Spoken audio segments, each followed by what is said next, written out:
Dakwaan Mahathir Malaysia pernah menjadi harimau Asia hanya ilusi. Pemimpin veteran yang juga bekas Menteri Kewangan Tengku Razlik Hamzah Kuli menyifatkan dakwaan Dr. Mahathir Malaysia pernah menjadi harimau Asia sebagai ilusi. Malaysia tidak pernah menjadi harimau Asia seperti mana didakwa bekas Perdana Menteri Dr. Mahathir Mohamad.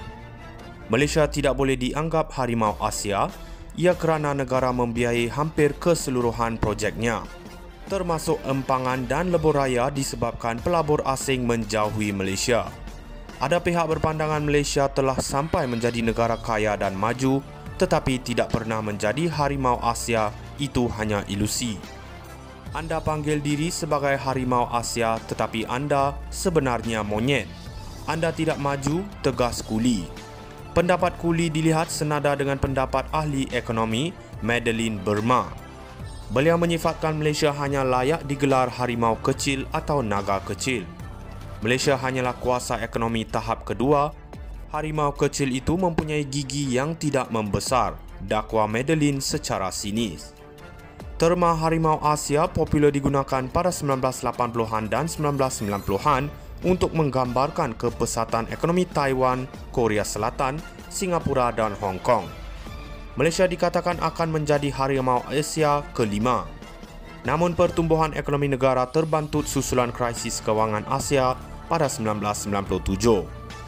Pada 2018, Dr. Mahathir ketika menjadi Perdana Menteri kali kedua mengumumkan Malaysia akan kembali menjadi ekonomi harimau Asia. Beliau mengulanginya setahun kemudian ketika melancarkan rancangan kerajaan bagi pembangunan ekonomi menjelang 2030. Ironiknya, keadaan ekonomi Malaysia menjadi semakin teruk di era pemerintahan Dr. Mahathir bersama Pakatan Harapan. Sehingga ke hari ini, Malaysia masih lagi bergelut untuk keluar dari masalah ekonomi yang semakin mencengkam kehidupan rakyat. Namun adalah menjadi kebiasaan bagi manusia yang bernama Mahathir Mohamad, beliau sentiasa mendakwa beliau mempunyai tangan ajaib. Dakwaan Mahathir Malaysia pernah menjadi harimau Asia hanya ilusi. Pemimpin veteran yang juga bekas Menteri Kewangan Tengku Razlik Hamzah Kuli menyifatkan dakwaan Dr. Mahathir Malaysia pernah menjadi harimau Asia sebagai ilusi. Malaysia tidak pernah menjadi harimau Asia seperti mana didakwa bekas Perdana Menteri Dr. Mahathir Mohamad. Malaysia tidak boleh dianggap harimau Asia ia kerana negara membiayai hampir keseluruhan projeknya, termasuk empangan dan lebuh raya disebabkan pelabur asing menjauhi Malaysia. Ada pihak berpandangan Malaysia telah sampai menjadi negara kaya dan maju tetapi tidak pernah menjadi harimau Asia, itu hanya ilusi. Anda panggil diri sebagai harimau Asia tetapi anda sebenarnya monyet. Anda tidak maju, tegas Kuli. Pendapat Kuli dilihat senada dengan pendapat ahli ekonomi Madeline Burma. Beliau menyifatkan Malaysia hanya layak digelar harimau kecil atau naga kecil. Malaysia hanyalah kuasa ekonomi tahap kedua. Harimau kecil itu mempunyai gigi yang tidak membesar, dakwa Madeline secara sinis. Terma harimau Asia popular digunakan pada 1980-an dan 1990-an untuk menggambarkan kepesatan ekonomi Taiwan, Korea Selatan, Singapura dan Hong Kong. Malaysia dikatakan akan menjadi harimau Asia kelima. Namun pertumbuhan ekonomi negara terbantut susulan krisis kewangan Asia pada 1997. Pada 2018, Dr. Mahathir ketika menjadi Perdana Menteri kali kedua mengumumkan Malaysia akan kembali menjadi ekonomi harimau Asia. Beliau mengulanginya setahun kemudian ketika melancarkan rancangan kerajaan bagi pembangunan ekonomi menjelang 2030. Ironiknya, keadaan ekonomi Malaysia menjadi semakin teruk di era pemerintahan Dr. Mahathir bersama Pakatan Harapan.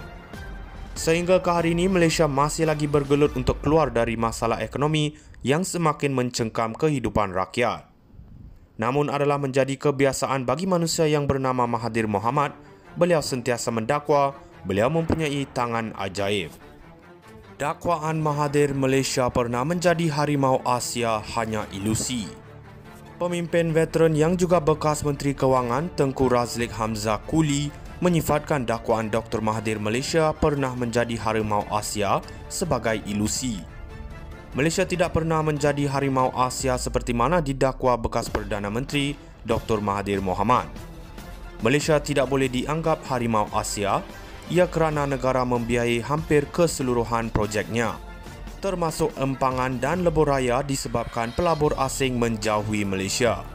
Ada pihak berpandangan Malaysia telah sampai menjadi negara kaya dan maju tetapi tidak pernah menjadi harimau Asia, itu hanya ilusi. Anda panggil diri sebagai harimau Asia tetapi anda sebenarnya monyet. Anda tidak maju, tegas Kuli. Pendapat Kuli dilihat senada dengan pendapat ahli ekonomi Madeline Burma. Beliau menyifatkan Malaysia hanya layak digelar harimau kecil atau naga kecil. Malaysia hanyalah kuasa ekonomi tahap kedua. Harimau kecil itu mempunyai gigi yang tidak membesar, dakwa Madeline secara sinis. Terma harimau Asia popular digunakan pada 1980-an dan 1990-an untuk menggambarkan kepesatan ekonomi Taiwan, Korea Selatan, Singapura dan Hong Kong. Malaysia dikatakan akan menjadi harimau Asia kelima. Namun pertumbuhan ekonomi negara terbantut susulan krisis kewangan Asia pada 1997. Pada 2018, Dr. Mahathir ketika menjadi Perdana Menteri kali kedua mengumumkan Malaysia akan kembali menjadi ekonomi harimau Asia. Beliau mengulanginya setahun kemudian ketika melancarkan rancangan kerajaan bagi pembangunan ekonomi menjelang 2030. Ironiknya, keadaan ekonomi Malaysia menjadi semakin teruk di era pemerintahan Dr. Mahathir bersama Pakatan Harapan. Sehingga ke hari ini, Malaysia masih lagi bergelut untuk keluar dari masalah ekonomi yang semakin mencengkam kehidupan rakyat.